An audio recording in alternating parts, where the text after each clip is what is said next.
You're watching 10 Minutes of Marketing, and today we're going to be talking about better nurturing your leads. Our expert today is Sterling McMannis from Modernize My Site. We've worked together on a few projects, and he's a partner of mine. Give us a little bit of intro of yourself and your involvement in the digital marketing field. Well, I have a deep background in something we're going to talk about today, working for multiple tech startups that develop software around prospect nurturing, lead nurturing, scoring, and things of that nature, where it's all about developing and managing relationships with potential buyers over time. So let's go straight into it. What does it mean for clients to be nurtured?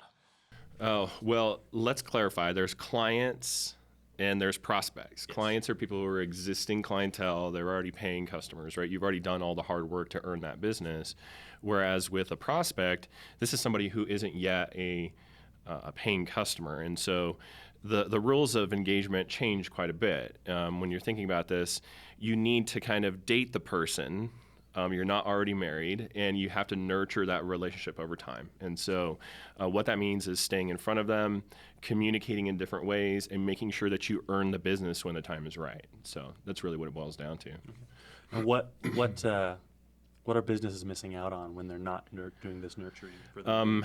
I would say it kind of follows that 80-20 rule, that about 80% of the market isn't actually in a buying cycle. They're not in a buying mode. So you only have about 20% or less of any given sort of industry or product or service where those people are actually in an active buying mode.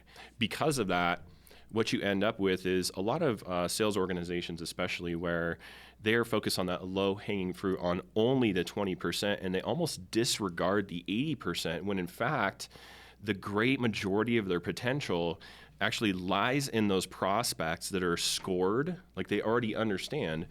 They're qualified, they possess all the right attributes, they have a good, warm relationship, and if they just stay in front of those people over time, they will eventually buy. And if they do a better job of nurturing than the competition, they're bound to win that relationship. They're bound to have that person as a new customer. And so they're missing out on 80% of their revenue potential is really what it boils down to. So How many of these instances do you see yourself encountering? How often is it that people aren't doing the right nurturing process for their leads? I would say the great majority of companies have something that's super informal, and it might just be that they call. Or we were recently laughing about a sales rep who goes and just does these random walk-ins and will literally like sit at the stairs in the stairwell and wait and try to drop in on the people as they walk out the door and try and close them today. It's really silly. It's super goofy, very informal,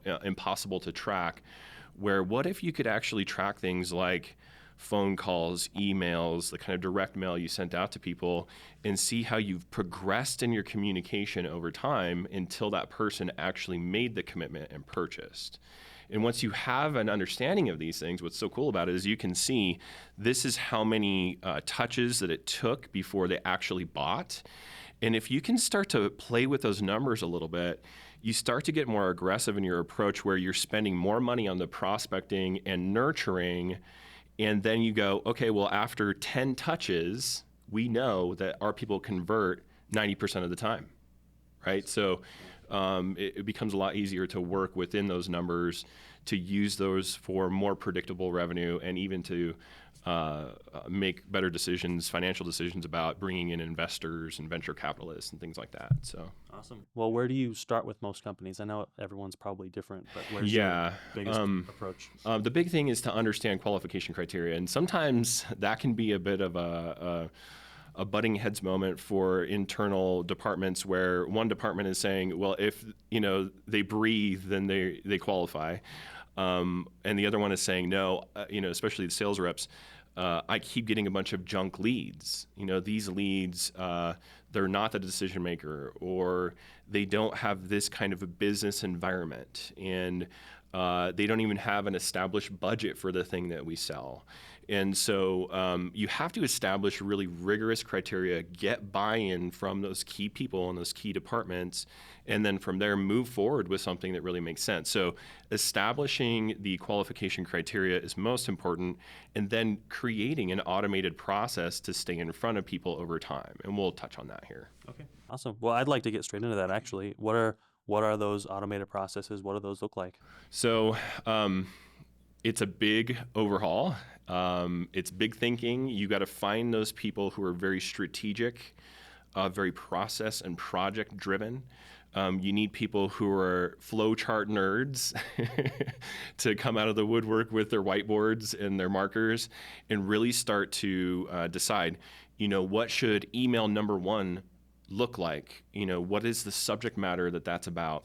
What should email number two look like? So you're setting up drip email campaigns and combining that with phone calling, with direct mail, with text messaging, and even things like send out cards. You can throw brownies in there, which is super cool. I've had a lot of people say, I bought from you because of all the communication, but the brownies really did it, right? And so there are a lot of things that you can do as a part of the overall process, but you want to automate as much of that as possible.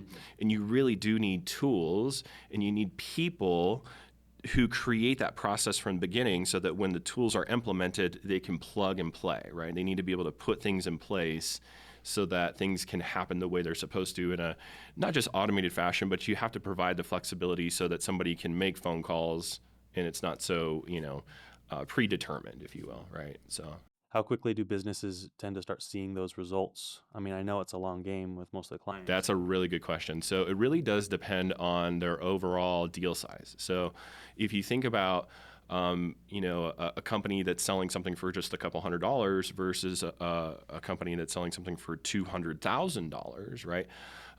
The buying cycle could be really long, right? So if they're selling something that's $200,000, could be a 18-month buying cycle, and so it might be 18 months out before that person that you're engaging with today actually takes all the information you've given them and commits to buying from you. But they're still technically in a buying cycle. But for that $200 thing, it might be 2 days, right? So it really does depend on those buying cycles. So you have to determine what the communication frequency and intervals are based on those buying cycles. And, I would say that probably you want to count on focusing more attention. If you have a larger organization, more expensive products or services, this is where you would spend a lot more time planning, strategizing, because if people buy in 2 days, nurturing just isn't worth it, right? Yeah, so that makes sense. yeah. That makes sense. What's the first step you'd recommend for businesses to take in beginning to start to do these better nurturing processes? Really, I think one of the challenges you have to understand is that most companies are not culturally, psychologically, and emotionally invested in this methodology, right? They almost always are looking for, how can we get a quick win today? They're looking at what's on their calendar for today and tomorrow, and they can't really see beyond, right? And a marketing department who's really good does see beyond, right? They focus their attention and their time and their resources on, okay, I know I need to do things like social media, right? We're going to be posting constantly. We're going to stay in front of these people who are following us constantly, and so they see that, they understand that. But a sales organization really struggles because they're out beating the streets, knocking on doors, and you need to be able to feed the sales organization a steady flow of closable opportunities. And really what you have to do is change the mindset and invest a heavy amount up front in qualifying as many opportunities as possible. And you might have a database of tens of thousands or hundreds of thousands of potential buyers that are qualified but just not ready to buy. And so you have to change the way you think as an organization truly to be able to even start thinking about investing heavily in prospect nurturing and that whole life cycle of, how long is it going to take? How many interactions and touches will it take for them to actually purchase from us? So it's a cultural change. It's a cultural shift for sure. Okay, so for someone who's just starting out, This is our golden question. So, Right, yeah. so what can someone do, either if they're the business owner, or if they're working in marketing and really trying to implement these, what can someone do in 10 minutes this week that will help improve this process? Understand, what are those phone calls you're getting? What are those form submissions you're getting through the website? What are the kinds of questions or engagement that are happening in the buying process? What are those buckets? Maybe there's 4 or 5. There's almost always just 4 or 5 primary things that people are interested in. And that's different if you have like a big product business with thousands of products. But if you're focused on, services and products, and there's a handful of those that you're really good at, there's really only about 4 or 5 buckets you put people into. Your communication and the way that you stay in touch with people, you nurture those relationships, should be based on those buckets. So if you are some sort of landscape company, for instance, like commercial landscaping, and people are interested in tree trimming, for instance, they are going to be asking about tree trimming, and you should be communicating with them about that specifically during your nurturing phase, right? Don't get lost in the weeds,